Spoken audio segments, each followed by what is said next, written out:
So we have, as is written here, 5 different sorts of spies, and then we get into a business that's sort of interesting.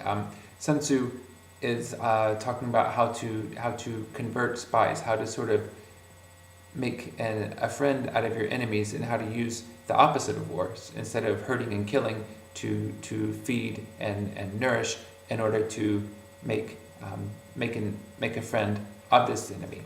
So he's capable of being nice when it has a purpose, I guess we could say.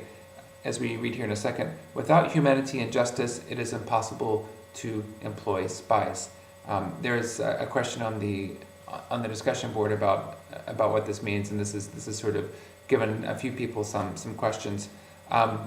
I think it's safe to say that Sun Tzu is making the point that if you can treat someone humanely, if you know how to be kind, if you know how to be just to them, then you can turn an enemy into a friend so that you can harm your enemy.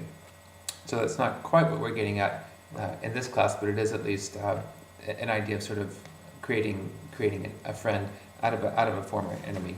And what does he want to do with this friend? Well, it's to make a double spy, to make a double agent out of this person. If we look on page 323, enemy spies come to spy on us, must be sought out, bribed, won over, well accommodated. Then they can be employed as double agents. From the double agent, we discover local and internal spies. So this has 2 benefits for us. If we can turn a spy into a double agent, not only do we find out information about our enemy, if you think back to the yin-yang symbol again, so we can sort of get information about the other side, but we also find out where the enemy lies within our own ranks.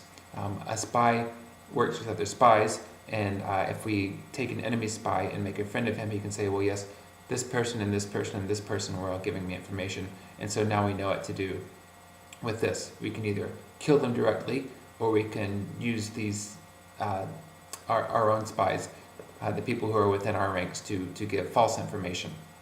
In any case, Sun Tzu is always looking for the advantage in war. He doesn't want to go into a situation where we are both standing equally matched. He wants to have a supreme advantage before the war begins. So much so that a war doesn't even look like a war. It's just a slaughter. It has a sense of efficacy, of easiness that makes it look as if it had no effort at all. A lot of this sort of work takes place behind the scenes, and espionage is as behind the scenes as it can possibly get, which is probably a good way to conclude the art of war.